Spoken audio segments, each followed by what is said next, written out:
I mean, look, if you are a woman, if you're a black person, if you're a Hispanic person, working in those roles, basically the president just said, you're suspect. Right. And that he assigned blame to the helicopter pilots. Right. Then also at the same time said it was the fault of DEI.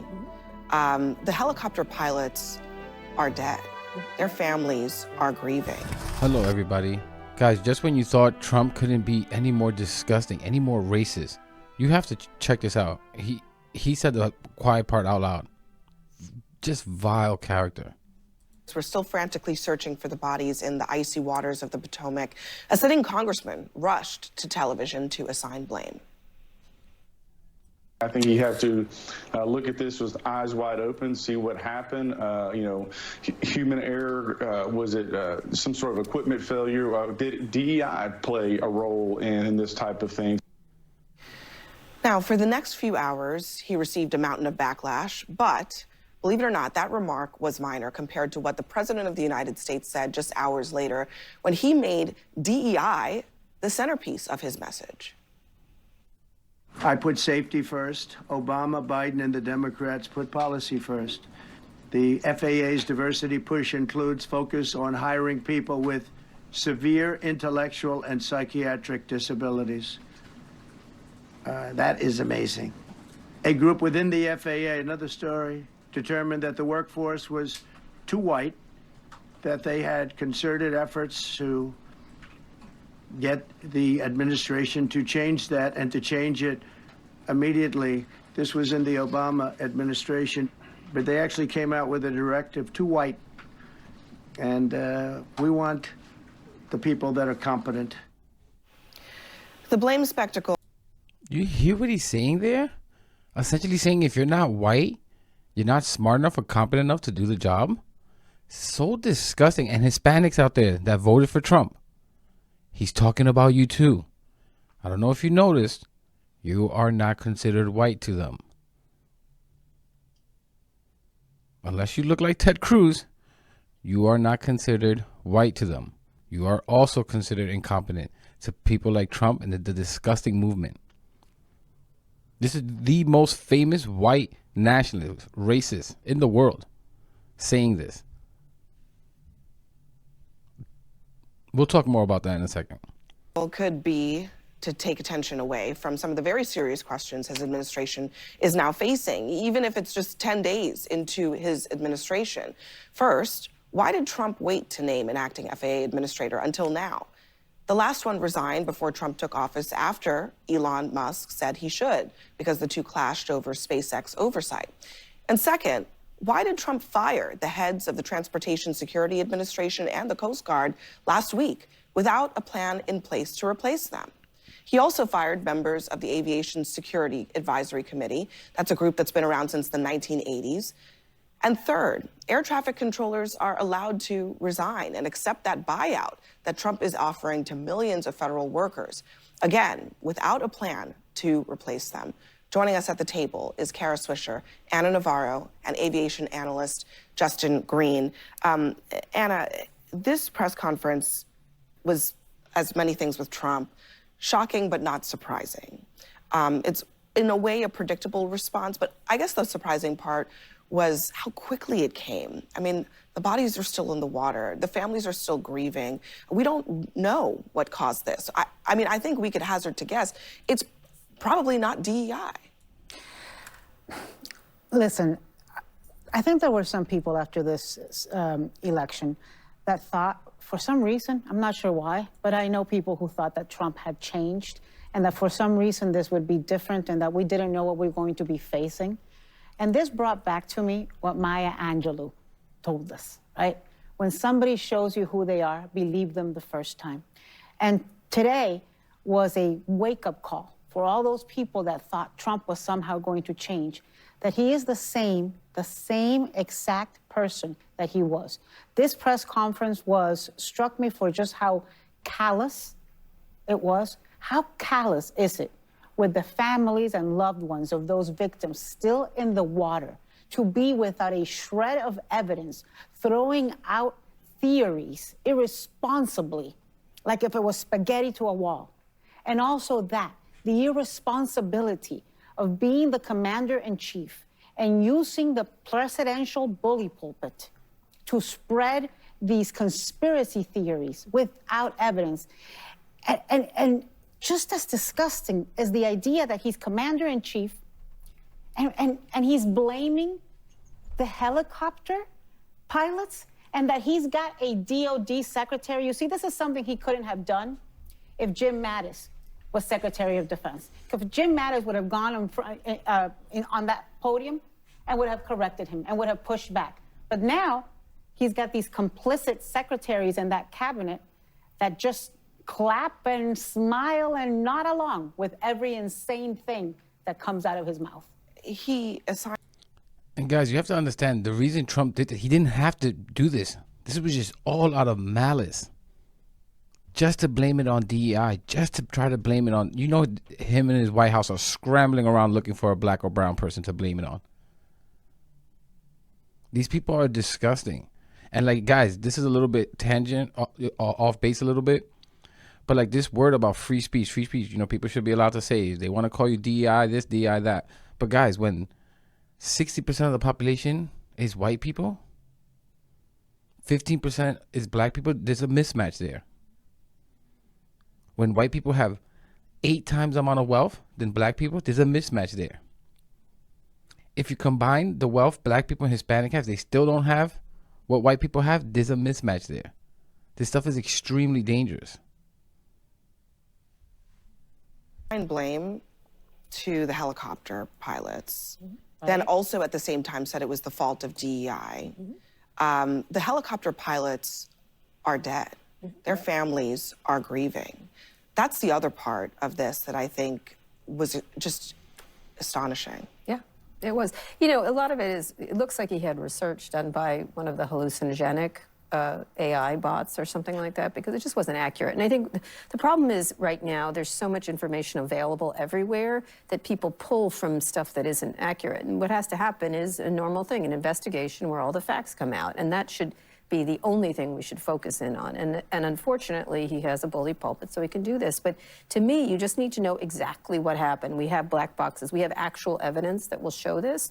And using this is probably a distractionary thing, and disgusting as it may be.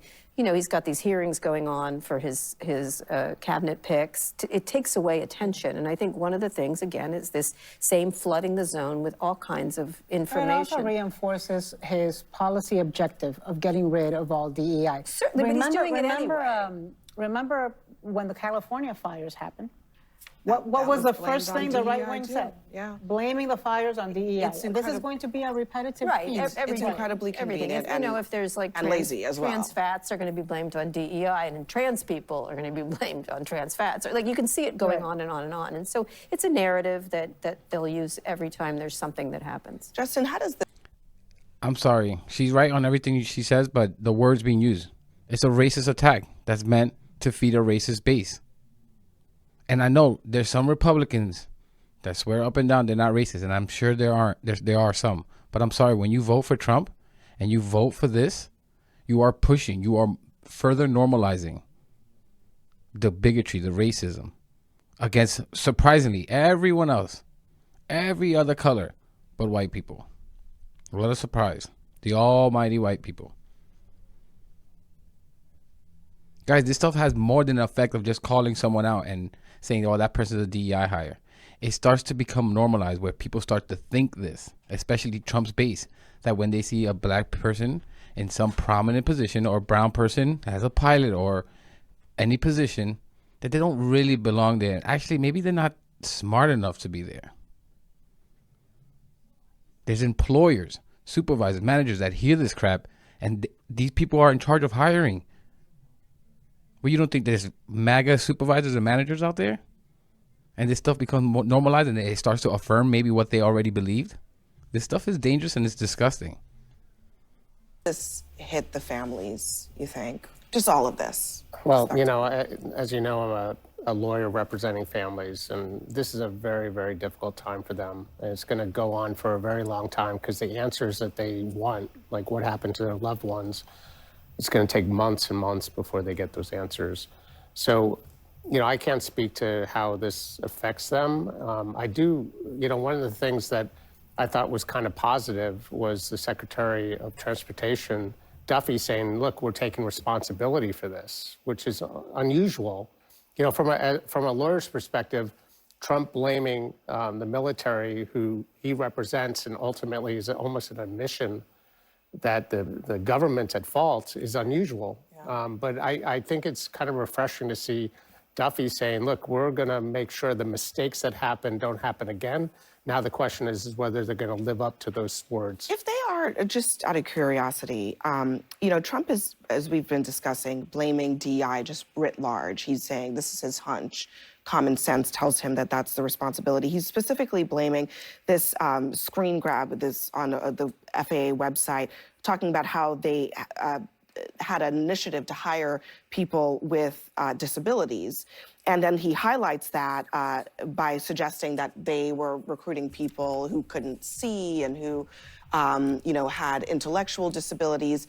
What he's referring to there is actually just a government definition of disabilities that includes a lot of different things. But I wonder, when he says that, does that try to deflect away from a certain kind of responsibility? Does that put more liability perhaps on individuals who are working in these roles at the FAA in air traffic control? No, as a plaintiff's lawyer, if that's what the government did and these people made mistakes, that's great for the families because, the government's going to ultimately be responsible for it. But as an aviation, before I was a lawyer, I was a pilot and I was an aviation safety officer, went through training school, and ultimately you're looking at the facts. I don't know if you guys remember, but Dragnet back in the day, they had just the facts, ma'am. Mm-hmm. Right now, the facts are, there's no facts suggesting that DEI had anything to do with this accident. We're 24 hours into this. Let's let the facts come out and let's follow the facts. Yeah. The other part is these things have been in place for a long time because of the real problem, which is we don't have enough air traffic controllers, and it's because of COVID, all kinds of reasons. It's incredibly stringent training, and this also happened during the Trump administration. They were trying to find programs. Yeah, this was on the website when he was president. Correct, but don't let the facts get in the way of a bad story. Yeah. This goes back to Reagan firing all the absolutely. It goes back. When you say, very stringent training and requirements to be an air traffic controller or to be a pilot. And they are the same requirements and training, whether it's a black pilot or a Latino pilot or a white pilot or a female pilot or a white man pilot. The requirements and training do not change. Exactly. And people need to understand that. And I just think to myself, how demoralizing it's got to be for air traffic controllers, how demoralizing it's got to be for anybody working in that space to hear the President of the United States to have him say these suggest, And yeah, guys, I've mentioned that before, and it's not mentioned enough. There's just no such thing as a DEI hire. It just doesn't work like that. You cannot get a job that you're not qualified for. A lot of jobs require certifications or experience in certain things. You can't just move up the chain just because of your skin color, you morons. All DEI is meant is to open up the pool. Instead of just looking here, look everywhere. Instead of just looking for this kind of candidate, look for all these different kind of candidates with all these different kind of backgrounds. But you still have to be qualified to a certain level to get the job. You idiots. You're just racist and trying to make an excuse for your racism. Just be honest and upfront about it, you cowards. Look, if you are a woman, if you're a black person, if you're a Hispanic person, working in those roles, basically the president just said you're suspect. Right. And that you're, just by definition of who you are, likely to not be doing your job well. That's incredible that is being said from the White House. And the other thing, Abby, that drove me crazy, I'm sorry, is in a press conference later in the day, or a press, when he was answering questions, he was asked if he would go to the site.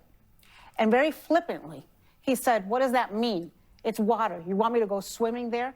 This is basically outside his door is where this happened. It wouldn't take much effort for him to show up and lay a wreath on behalf of a nation in grief and shock right now. One of the roles of the President of the United States is consoler-in-chief, to console us in our moments of grief. And he is, frankly, because of his lack of human empathy, absolutely incapable of showing. But see, that here's the kind thing. Here's of the thing. We confidence. are talking about that. He's a person of bad character. He's just a bad person. He doesn't care about anyone but himself. He's a bigot. He's just a vile person. And the Republicans talk about family values. This a guy that has any family values that you can see? Christian values? Really? That's the Christian values? Does that sound like that to you? The things that he says? Christian conservative values? I'm not Christian. I'm not religious at all. But I know that's not what is meant by Christian values. Real Christians would not agree with this garbage. This 34 count felon, sexual abuser, but he's competent enough? Disgusting. This is we're not talking about the facts. We're not talking about what happened here. We're not talking about the lack of air traffic controllers. And our country is actually quite safe from air safety point of view. It's been, I mean, more people obviously die in car accidents. Everybody knows that. It's been a very safe period Karen, of tell time us about for us. Elon Musk's role in Yes. the ousting of the FAA administrator. This happened actually even before Trump Yes, was he's sworn been in. wrangling with him. And it has to do with, shocker, his private business. Yes, SpaceX. with Tesla. Tesla's had a series of problems with its cars, and there's been a series of investigations, lawsuits, et cetera, et cetera. And so he doesn't like any strictures. He doesn't like any regulations. And he blamed the government during COVID about his factory. He's always doing that and trying to get the government off his back, even though it's helped him quite a bit. And so he was wrangling with people who were worried about some debris with his rockets or with the cars or whatever. And so that was that fight over stuff he was You mean doing. like the rocket that just exploded over Well, Turks and Caicos and showered right, exactly. debris all So over? he's been wrangling with them, and so he wants to get rid of people he perceives in his way. And Well, he's look, doing the- the same thing with offering these packages, which seem nuts. The president is obviously entitled to make personnel changes, but Certainly. roles like this, there should be replacements in place. And I think this is an incredibly telling moment for why that is so important. Everyone, thank And guys, like, this might sound, well, whatever, but like in an alternate universe, conservatives out there that swear up and down you're not racist. If white people were being oppressed and mistreated, and there's data, facts showing an extreme wealth disparity, clear social and cultural issues, I'd fight and have your back too. This is not, oh, I want to help black people, I want to help Hispanic people. It doesn't matter who it is. I would help out Muslims, I would help out, it doesn't matter. No one should be treated differently because of their skin color. No one should be treated less than because of something like the cultural background or something like that, or their religion that they follow. It's just a vile, very barbaric way to see things. You have to understand that. And guys, this might sound corny a little bit, but I envision a world, and I envy this world, where we can all be wiped away from this, where black and brown people didn't have this weight vest carrying around in their life called racism and bigotry. And gay people and trans people, everyone could just be whoever the hell they want to be as long as you're not harming anyone. And the racist people, imagine you didn't have this hate in your heart for everyone that's different than you. Imagine the potential we could reach as a people. How many of the world's problems could be fixed? Like poverty, like the climate. Think about where we can go in life, where we can reach, what we can reach if everyone felt they can be their full potential.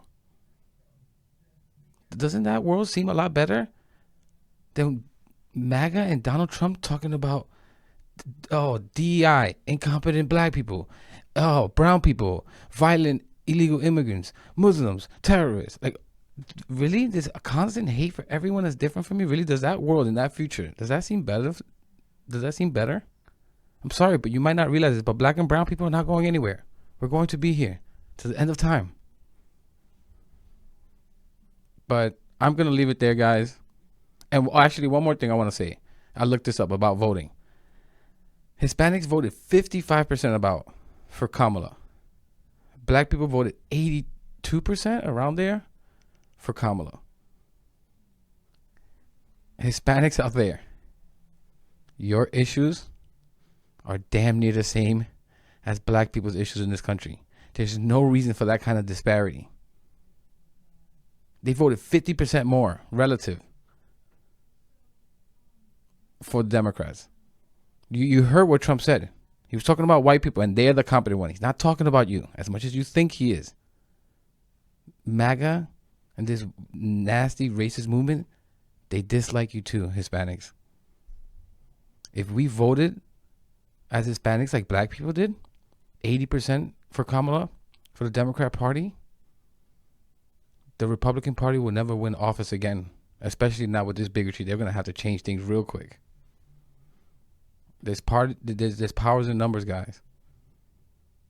We're strong separately, but we're much stronger together. And this is not just for blacks and Hispanics. This is for Muslims. This is for Jews. This is for anyone that's being oppressed and treated sub. But I'm going to leave it there, guys. Let me know what you think in the comments. Please subscribe if you're not, and I'll catch you in the next one.